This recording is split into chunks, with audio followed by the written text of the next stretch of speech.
大家好啊，我係善貴，歡迎嚟到素食好主意。呢啲係開邊綠豆，端午節用嚟包粽嘅開邊綠豆啊。開邊綠豆又叫綠豆邊啦。今日就用呢啲綠豆邊嚟煮一個喺星馬一帶好流行嘅糖水豆爽啊。開邊綠豆沖洗咗2、3次之後，就浸佢大概1個鐘頭啦。呢啲係班蘭葉，喺街市賣印尼食品嘅鋪頭買嘅。班蘭葉都有唔同嘅品種噶，有啲品種嘅香味就濃啲，有啲品種嘅香味就話冇咁濃，我都唔係好識分啊。通常都係買到乜嘢就用乜嘢啦。我淨係知我而家用緊呢一種，佢嘅香味唔係太濃啫。班蘭葉除咗令我哋嘅甜品有一種獨特嘅香味之外呢，班蘭葉仲有消暑、清熱、去火嘅功效，仲有舒筋活絡、降血壓等等嘅功效噶。所以如果血壓低嘅朋友呢，就唔適宜食太多嘅班蘭葉啦，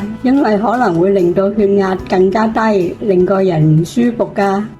最近發現啲冰糖佢會有啲雜質喺度嘅，好似呢一嚿咁樣啦，已經見到有個黑點喺度啦。等我浸溶啲冰糖，大家就可以睇到碗底嗰度係沉咗好多啲雜質喺度噶啦。今次煲嘅豆爽，除咗用冰糖之外，我仲加咗一小片嘅片糖，等佢嘅顏色可以金黃啲。啲糖大概浸咗45分鐘啦，已經見到個碗底係有啲雜質喺度噶啦。呢啲係馬蹄粉啊，有3湯匙嘅馬蹄粉，加啲水落嚟，開勻佢陣間用嚟打芡嘅。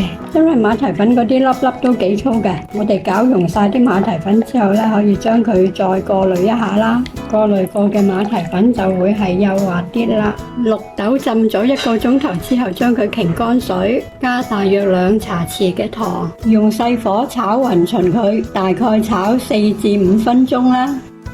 炒咗2分零鐘之後，當我哋推開啲綠豆嘅時候呢，就會見到鑊底有一層白色嘅膜。呢層膜係啲糖嚟噶，千祈唔好開咁大火啊！如果大火呢，啲糖燶咗就可能會有少少苦味噶啦。我哋用少少力炒勻勻啲啦，啲豆又會吸收翻呢一層糖噶啦。再炒多一陣間，當覺得啲綠豆乾晒水呢，咁就可以熄火備用啦。我哋將啲班蘭葉放入個煲度，浸冰糖嘅步驟可以省略咗佢噶。如果唔浸冰糖嘅話，而家可以加埋冰糖落嚟同班蘭葉一齊煲。當水滾之後，我會轉用中火，將班蘭葉煮佢10分鐘嘅。喺煮緊班蘭葉嘅時候，預備埋另外一樣材料，又美味又邪惡嘅油炸鬼啊！剪開佢啦。如果買返嚟嘅油炸鬼係唔夠脆嘅話咧，可以用個焗爐，用大概160到180度嘅溫度焗佢10分鐘，或者用個鑊細火咁樣烘下佢，烘佢幾分鐘咧，咁就會變返脆身噶啦。班蘭葉煮咗10分鐘啦，可以夾起佢。而家我就加埋啲糖水落嚟啦，隔一隔佢先。各位睇唔睇到碗底有好多雜質喺度啊？跟住可以將炒好咗嘅綠豆加埋落嚟啦。因為綠豆好易滾瀉嘅，當見到啲水滾翻起之後，就可以轉用中火啦。煮呢個豆爽只係需要10分鐘左右嘅時間嘅。咁我哋最好就唔好離開個廚房啦，同埋可以打開個煲蓋嚟煲。而家啲綠豆煮咗9分鐘，仲係一粒粒咁嘅樣嘅。但係將啲綠豆放入口，輕輕咬一咬咧，佢就會散開，好鬆化噶。咁我哋可以打芡啦。